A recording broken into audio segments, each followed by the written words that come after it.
안녕하십니까, 정희태입니다. 소시오패스 사이비 교주 제압하는 방법, 이 부분에 대해서 말씀을 드리겠습니다. 이 소시오패스라 그러면은 양심의 뇌가 없는 자들을 말하죠. 저도 이제 많이 겪어봤는데 이들은 거짓말을 굉장히 자유롭게 합니다. 그리고 핸드폰도, 휴대폰도 세컨폰, 두 번째 폰, 세 번째 폰, 네 번째 폰 이런 것들을 만들어 가지고 핸드폰을 여러 개 갖고 다니면서 이 문자 장난을 하는 거죠. 마치 엄마가 보낸 것처럼, 친구가 보낸 것처럼. 이번에 전청조 사건에서도 보면 이제 그런 게 나오죠. 이런 거짓말, 다른 사람들을 속이는 게 이것에서 희열을 느끼는 거예요. 마약처럼 거짓말로 다른 사람들이 속는다. 이때 아주 쾌감을 느끼는 거예요. 그러니까 이 거짓말도 중독이 되는 거죠, 중독. 그래서 이 소시오패스들 보면은 거짓말을 굉장히 잘하고 거짓말에 중독이 되고, 그리고 그때 희열을 느끼는 거예요, 마약처럼.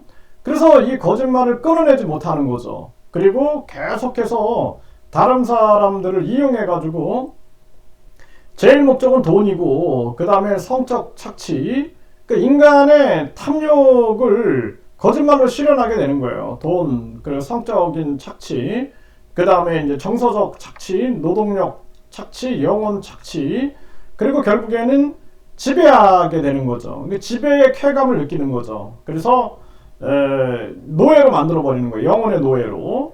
그래서 이 소시오패스들이 범람하고 있어요. 근데 이 소시오패스들이 사이비 교주가 되는 경우가 되게 많아요. 그래서 유사하죠. 소시오패스들, 거짓말, 그리고 양심의 뇌가 없는 거, 이 사이비 교주 아주 유사합니다. 그리고 그들이 착취하는 대상, 돈이라든지 성이라든지 쾌락이라든지 정서적 착취라든지 영혼 착취라든지 이런 부분들이 아주 유사한 거예요. 근데 이들을 제압하는 것은 개인이 불가능합니다.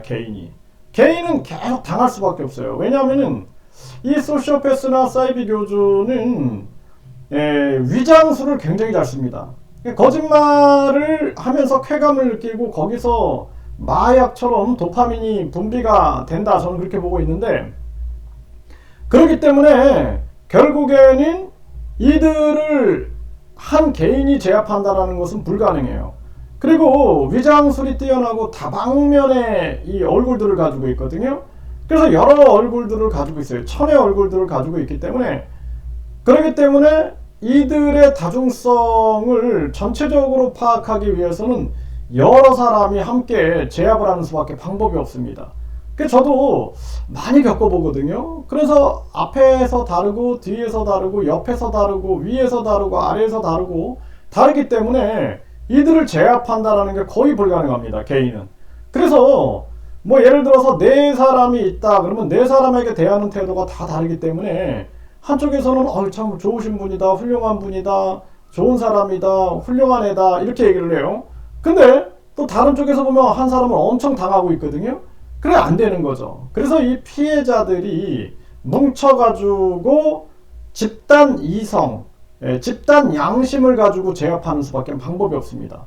그래서 제가 예전에 겪었던 이 소시오패스 같은 경우 보면은 여성들을 한 4명, 5명을 만나요.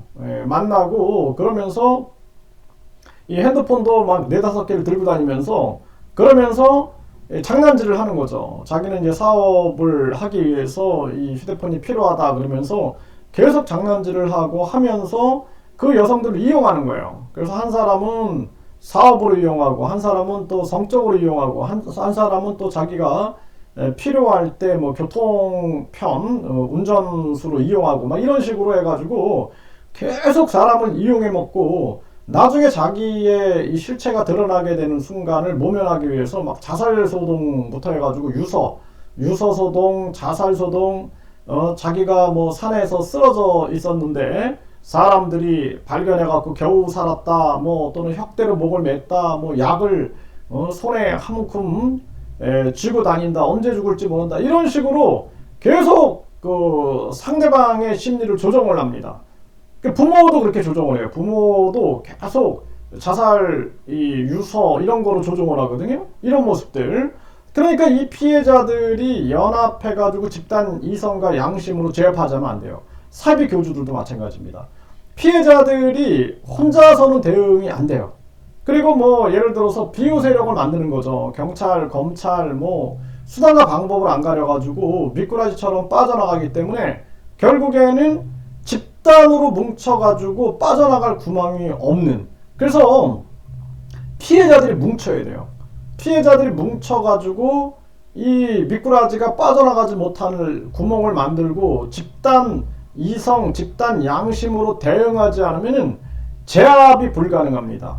그래서 저희들이 이번에 종교범죄 대책협의회, 종범대, 그래서 종교범죄 대책협의회를 만든 거예요. 그래서 야, 이거는 굉장히 위험하다. 이 종범대 또는 뭐 종대협이 될 수 있죠. 그래서 종교범죄 대책협의회, 종대협 해가지고 이 만든 이유가 피해자들이 뭉쳐가지고 함께 집단 이성과 집단 양심을 가지고 심판하고 제압하지 않으면 안 된다. 그 국가기관도 마찬가지겠죠. 이 소시오패스나 사이비 교주에게 놀아날 수 있고 또는 회유당하고 매수당할 수가 있는 거예요. 그렇기 때문에 집단으로 피해자들이 피해를 정리하고 그 증거를 대고 그러면서 집단 양심으로 심판한다. 집단 이성으로 제압한다. 아니면 불가능하다. 그래서 이것이 어떤 소시오패스에게 계속 피해를 당하는 학교나 또는 직장이나 이럴 경우에도 이 피해자 연대를 만들어야 돼요. 피해자 연대. 이게 굉장히 중요합니다. 그리고 이 사이비 교주에게 많은 피해를 봤다 그러면은 이 피해자 연대가 만들어져야 돼요. 피해자 연대. 피해자 연대가 만들어져 가지고 같이 어떻게 당했는지를 공유하고 그리고 함께 어떻게 대응할 것인가를 논의해야 한다는 것입니다. 그래서 저희들이 이번에 종교범죄 단체 협의회를 출범을 시키니까 수사기관에서도 관심을 가져요. 왜냐하면 피해자들이 모여 있느냐가 되게 중요하거든요. 피해자들이 모일 곳이 있느냐. 못 모이는 거죠. 피해자들이. 그래서 피해자들이 모일 곳이 있는가. 그래서 피해자들이 모여가지고 그 속에서 피해를 호소하고 그리고 함께 대응하고 그러지 않으면 해결이 불가능하다. 그래서 많은 사람들의 삶 속에서도 마찬가지예요. 아파트 뭐 관리소장이 소시오패스다. 네, 또는 건물도 마찬가지죠. 건물에 뭐 관리자가 소시오패스다. 굉장히 많은 이제 피해자들이 나올 수가 있어요. 이럴 때는 무조건 피해자가 뭉쳐가지고 피해자 연대를 형성해가지고 집단 이성과 집단 양심으로 제압해야 된다. 정치도 마찬가지인 거예요. 정치도 소시오패스들이 뭉칠 수가 있거든요. 그 소시오패스 집단이 되는 거예요. 사이비 종교도 소시오패스들이 부역자들이 돼서 집단이 됩니다. 그때는 해결 방법은 결국에는 집단 이성과 집단 양심밖에 없다. 그래서 피해자 연대를 구성하고 피해자 대책협의회를 만든다든지 또는 이런 범죄에 대한 대책협의회에서 함께 움직여가지고 집단 이성으로 집단 양심으로 심판하지 않으면 안 된다. 이것이 굉장히 중요한 거예요. 개인별로 하면 다 무너집니다. 네, 다 무너져요. 다 무너지고 상처만 받고 영혼이 피폐해져가지고 나중에는 절망 속에 빠지게 되는 거예요. 그리고 이러한 공익적인 그러한 단체들이 함께 힘을 합쳐가지고 나서가지고 단체적 힘을 발휘하고 집단의 이 심리 속에 정의가 솟아나게 되면은 결국에는 이 소시오패스나 이 사이비 교주들을 처단할 수 있게 된다는 것입니다. 지금 한국 사회가 병들었죠. 사이비 정치인들, 사이비 경제인들, 사이비 교육인들, 사이비 이 종교인들이 판을 치고 있는데 이거는 곳곳 피해자들이 피해자 연대를 만들어서 집단 이성과 집단 양심을 활용하지 않으면 안 된다. 이 부분을 명확하게 말씀을 드리고 종교범죄 대책협의회에 많은 여러분들이 참여와 관심을 바랍니다.